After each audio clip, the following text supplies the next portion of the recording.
La energía en nuestro planeta proviene principalmente del Sol, aunque hay otras fuentes como la energía interna del planeta, presión y temperatura que son en definitiva de origen gravitatorio, y la radiación cósmica de origen extraterrestre que permanentemente nos está llegando.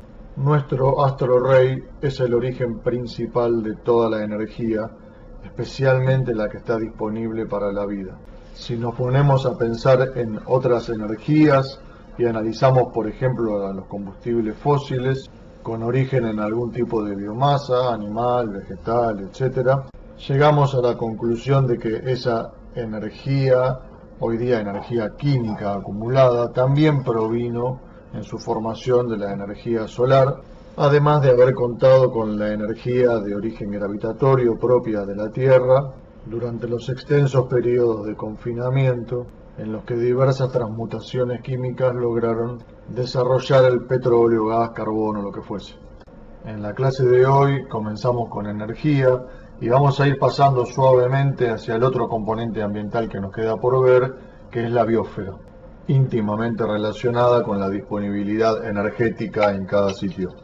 El objetivo central de esta segunda clase es comprender a la biosfera como el objetivo final de todo estudio ambiental que hagamos y cómo biología y energía van de la mano. Como bibliografía de consulta de estos temas hay muchísimos. Tenemos, por ejemplo, los informes del IPCC para energía, que es el Panel Intergubernamental de Cambio Climático de las Naciones Unidas. Siempre está el Masters como libro general de consulta.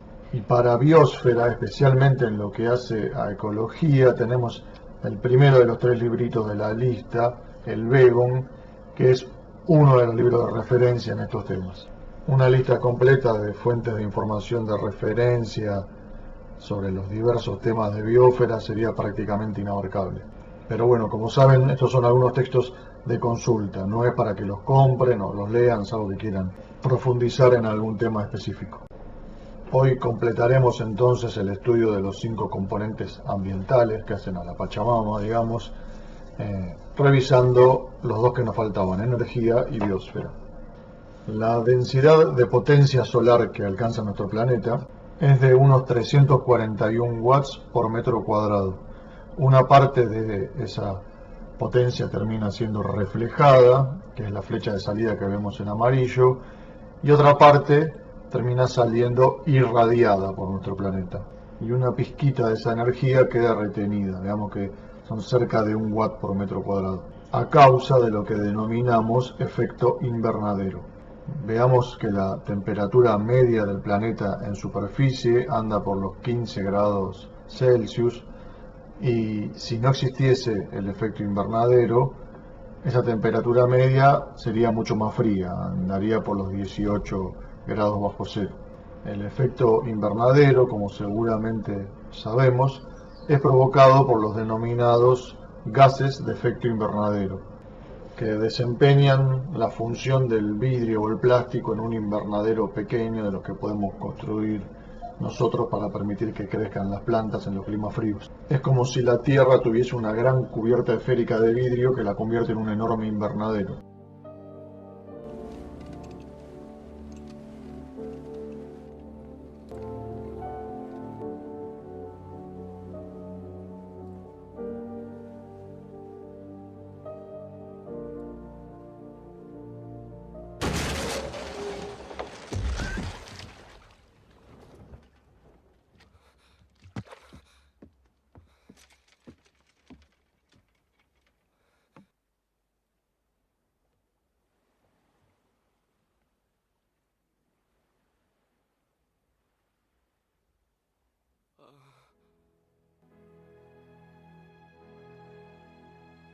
Bueno, pero no es el caso, ¿no? Para entender el efecto invernadero tenemos que plantear la ley de Wien. Recuerdan de Física 2, la ley de radiación del cuerpo negro. La longitud de onda principal en la que emite un cuerpo con una temperatura distinta del cero absoluto está dada por esta formulita, que es la constante de la ley de Wien dividido por la temperatura en Kelvin.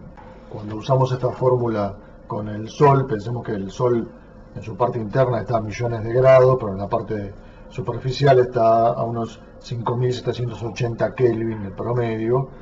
Bueno, la longitud de onda principal, poniendo esa T, nos da del orden del verde, amarillento, pero verde más que nada. En el caso del planeta Tierra, la temperatura media de superficie dijimos que eran 15 grados, que son unos 288 Kelvin. Cuando uno pone ese numerito en la ley de Wien, la longitud de onda principal nos da en el orden del infrarrojo, que vemos que son 10.000 nanómetros. ¿Qué quiere decir esto? Que el Sol emite principalmente en el espectro visible y la Tierra, la emisión de la Tierra, la emisión radiante de la Tierra, es especialmente en el espectro infrarrojo. Ahora, ¿qué ocurre con los gases de efecto invernadero? El dióxido de carbono, el más conocido de ellos, ¿no? Son transparentes a la longitud de onda más corta que nos llega del Sol, pero no son totalmente transparentes a la longitud de onda más larga irradiada por el planeta Tierra. Entonces, entendamos bien, no estamos diciendo que la radiación solar reflejada por la Tierra se queda atrapada por los gases de efecto invernadero. En cambio, estamos diciendo que los gases de efecto invernadero retienen a la radiación emitida por la Tierra. Y eso es lo que nos permite vivir en un planeta más cálido. Acá tenemos una tabla con estos gases agrupados. Fíjense que hasta ahora no hemos hablado del efecto invernadero generado por nosotros, sino simplemente del efecto invernadero. En la columna de la izquierda de color verde están tildados los GEI, gases de efecto invernadero, de ocurrencia natural en el planeta. La otra columna anaranjada indica cuáles son generados por el hombre, los antropogénicos, ¿no? Tendría que estar marcada también el agua. La columna de la derecha, titulada GWP, es el valor del Global Warming Potential, que refiere el efecto invernadero específico que posee cada gas o grupo de gases, normalizados o referidos al dióxido de carbono. Veamos que el GWP del dióxido de carbono, que es el que está segundo, es 1. Vemos que el GWP del agua gaseosa es 10 veces menos el que tiene el dióxido de carbono. El GWP del metano, que es CH4, es un 25, o sea que es 25 veces peor o más fuerte el efecto invernadero causado por el metano que el causado por el dióxido de carbono. El nitroso, que es el gas que sigue, tiene casi 300 veces el efecto invernadero del dióxido de carbono. ¿De dónde salen estos gases? Bueno, el metano es el constituyente principal del gas natural, por ejemplo. Hay algunas grandes bolsas de metano suboceánicas y es el principal gas terminal de todas las descomposiciones anaeróbicas, como la que ocurre, por ejemplo, en los intestinos o en algunos de los estómagos de los animales rumiantes. De ahí que el metano también está presente en las flatulencias, y sale por boca en las vacas, etc. El nitroso se genera, por ejemplo, en la agricultura, también en condiciones anaeróbicas, cuando queda el rastrojo en zonas inundadas o parcialmente inundadas. Bueno, hay un aporte de nitroso importante a la atmósfera y en otras serie de reacciones naturales. Después en el listado tenemos moléculas y grupos de moléculas generadas artificialmente. El primero son los hidrobromocarbonos, como esta molécula. Después aparecen los hidroclorocarbonos, como por ejemplo esta otra molécula, son varias. Los PCC son los perclorocarbonos, usando la misma estructura carbonada podríamos poner este ejemplo. Los HCFC son los hidroclorofluorocarbonos, como puede ser esta molécula. Veamos que en muchos de estos casos los GWP pueden llegar a ser enormemente grandes. Cuando figura un rango de GWP, no un solo número, es porque hay un grupo de distintas moléculas involucradas, por ejemplo dentro de los HCFCs o de otros tantos, ¿no? Los halones que siguen en la lista tienen en su estructura orgánica flúor y bromo. Los CFCs o clorofluorocarbonos son bastante conocidos, también con el nombre de freones. Aquí tenemos un ejemplo de molécula. Como otras de las sustancias que estamos viendo, se usan en refrigeración, como propelentes. Los halones se usan para extinción de incendios, etc. Tienen diversos usos, ¿no? Más abajo de los CFCs aparecen los HFCs, que son los hidrofluorocarbonos. Podemos pensar en una molécula como esta. Los HFE son los hidrofluoréteres. Por ejemplo, pueden ser algo así. Para terminar, tenemos en la lista el trifluoruro de nitrógeno, el hexafluoruro de azufre y los perfluorocarbonos. No se preocupen, por favor, por las moléculas, son solo para ejemplificar de qué estamos hablando. Ahora veamos otra cosa. En el gráfico de torta que aparece a la derecha, nos dice que el efecto invernadero efectivo y neto generado por los gases de efecto invernadero, en su mayor parte corresponden al agua tanto en forma gaseosa como en forma de nubes, están contenidas en la parte celeste de la torta. ¿Sí? Una parte enorme del efecto invernadero se lo debemos al agua. Luego tenemos aproximadamente un cuarto de la torta debido al dióxido de carbono, natural y generado por nosotros. Y después hay una porción de pizza anaranjada, que son todo el resto de gases de efecto invernadero, que incluyen el metano y nitroso de origen natural y antropogénico, y el resto de gases que son exclusivamente generados por la actividad humana, tanto industrial, de transporte y otros usos. Ahora bien, ¿cuánto del efecto invernadero es normal en el planeta y es sano? ¿Y cuánto ha sido agregado, incrementado por la actividad humana, conllevando un cambio climático acelerado? Los cuatro gráficos de la pantalla tienen en el eje X el tiempo y van desde más o menos la época de la Revolución Industrial hasta la actualidad reciente. Son tomados del informe del IPCC del 2014. En el de arriba tenemos el delta T periódico de temperatura media. Vemos cómo se ha ido incrementando ese delta T a través del tiempo y con ello incrementando la temperatura media. El segundo gráfico nos muestra el incremento medido en el nivel del mar, que como vemos, y es lógico, se corresponde o tiene la misma forma que el gráfico de incremento de la temperatura media. El tercer gráfico nos muestra el incremento de la concentración atmosférica de tres gases principales de efecto invernadero.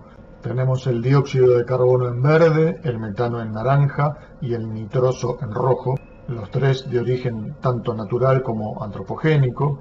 Otra vez podemos observar que la evolución de las mediciones se corresponde con los dos gráficos de arriba. Y por último, en el cuarto gráfico vemos las emisiones de dióxido de carbono correspondientes a la quema de combustibles fósiles en gris y a la acción sobre los bosques en marrón claro. Y estas curvas, que son netamente, claramente de efecto humano, tienen también la misma forma que los otros gráficos. Esta correspondencia visual entre la forma del incremento de temperatura, del nivel del mar y la emisión de gases y su presencia en la atmósfera, debido a nuestra actividad, son un sencillo resumen visual de la prueba irrefutable presentada por el IPCC para fundamentar un aporte humano sensible que ha incrementado el calentamiento global en los últimos tiempos. Con esta demostración científica de que el hombre tiene un efecto sensible sobre el cambio climático, se ha facilitado la puesta en marcha de acciones correctivas a nivel mundial. En el año 2007, el IPCC, junto con el vicepresidente de Estados Unidos, Al Gore, fueron galardonados con el Premio Nobel de la Paz.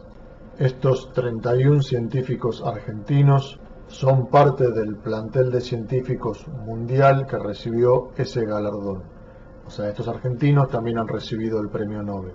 A algunos de ellos tuve el honor y el gusto de tenerlos de profes en la Facultad de Ciencias Exactas y Naturales de la UBA, en un posgrado. En mi experiencia en la parte ambiental fui identificando como tres tipos de visiones de los profesionales. Por supuesto, en comentarios generales, esto no es nada muy puntual, pero los geólogos suelen tener, o varios geólogos suelen tener una visión más cercana a que estos cambios climáticos y otros tantos son cosas que ocurren en los planetas, en los tiempos planetarios. Hay cambios mucho más grandes de lo que estamos sintiendo ahora, de temperaturas y otros factores. Los meteorólogos, que trabajan con horizontes temporales mucho más reducidos, de 30 años, suelen estar un poco más cerca de la visión de que el cambio climático es demasiado fuerte, que el efecto antrópico es importantísimo respecto al cambio climático, y quizás Una visión de los biólogos en el centro, que he notado más, es que hay un cambio climático a nivel planetario que existe y otro cambio añadido del efecto de la actividad humana que para la vida en el planeta como la conocemos es muy sensible. O sea, los cambios están ocurriendo mucho más rápido de lo que corresponde a la evolución a escala planetaria y eso puede no ser soportado por las especies que habitan la biosfera actual, entre las cuales está el Homo sapiens. Además del calentamiento global, hay otro aspecto atmosférico muy importante, que es la protección de la capa de ozono. Se trata de una zona de la estratosfera con elevada concentración de este gas azulado, el ozono, oxígeno 3, cuya presencia es muy necesaria para la vida en el planeta porque filtra los rayos ultravioleta de alta frecuencia que son extremadamente dañinos. Existen ciertos gases orgánicos colorados que son responsables de la destrucción en cadena de grandes cantidades de moléculas de ozono. Estos gases son los CFC o freones, clorofluorocarbonos, ¿se acuerdan que vimos hace un ratito? En el año 1987 se aprobó el Protocolo de Montreal, por el cual se puso un plazo de 10 años para reemplazar los CFCs usados en refrigeración, como propelentes, etc., por los HFCs, los hidrofluorocarbonos, o sea, compuestos que tecnológicamente se sabía que podían reemplazar a los CFCs y no eran clorados. Por ese motivo no iban a dañar la capa de ozono. Sin embargo, en esas fechas no se contaba aún con los resultados científicos validados sobre el efecto antrópico en la generación de gases de efecto invernadero y su impacto en el calentamiento global, por lo que no llegó a considerarse que ambos, tanto los CFC como los HFC, que eran el reemplazo propuesto, eran importantes gases de efecto invernadero. Esto es un ejemplo de la importancia del trabajo del IPCC. Una vez probado el asunto, entonces, tuvo lugar hace pocos años, en Ruanda en el 2016, otro nuevo acuerdo en el que se decidió reemplazar a los HFCs en el plazo de 10 años por otra tecnología. No se propuso una tecnología específica como fue en Montreal, sino que se dijo de reemplazarlos o bien por tecnologías que usen agua o que usen hidrocarburos u otras sustancias. Midiendo la cantidad de energía o potencia que nos llega del Sol, que tenemos aquí graficada en función de la longitud de onda, donde la curva roja es la energía incidente en la atmósfera y la zona coloreada debajo es la energía que llega a superficie. Si hacemos la integral a lo largo de todo el espectro, el valor obtenido se denomina constante solar. El valor medio de la constante es de 1366 watts por metro cuadrado, pero en realidad va variando la constante solar en un ciclo que dura unos 11 años. Entonces hay un máximo y un mínimo de energía solar que llega a la Tierra cada 11 años. La curva roja superior es la que nos muestra esa constante solar y la curva azul que está graficada debajo corresponde a un seguimiento de la mayor o menor presencia de manchas solares en nuestro astro rey. Podemos observar que las dos curvas son muy semejantes, con máximos y mínimos coincidentes. ¿Cuándo llegará a la Tierra más energía del Sol? ¿Cuando hay muchas manchas solares, que son unas manchas oscuras, o cuando hay pocas manchas solares? Bueno, al revés de lo que uno podría pensar, la mayor cantidad de energía llega a nuestro planeta cuando hay un máximo en la presencia de manchas solares. Y cuando casi no hay manchas solares en el Sol, llega un poquito menos de energía a la Tierra. Esto aparentemente tiene que ver con que el borde de las manchas solares es extremadamente luminoso y con las variaciones en el campo magnético solar, que cada 22 años intercambia sus polos norte y sur magnéticos. O sea que en cada periodo con posición norte-sur constante del Sol se dan dos máximos y dos mínimos de manchas solares. El efecto neto sobre la temperatura en nuestro planeta es de medio grado, 1 grado como mucho, pero hay años un poco más cálidos, un poco más fríos debido a este efecto, que se agrega al resto de efectos, ¿no? Y ya que hablamos del cambio en los polos magnéticos del Sol, les pregunto, ¿el planeta Tierra cambia sus polos norte y sur o están siempre igual?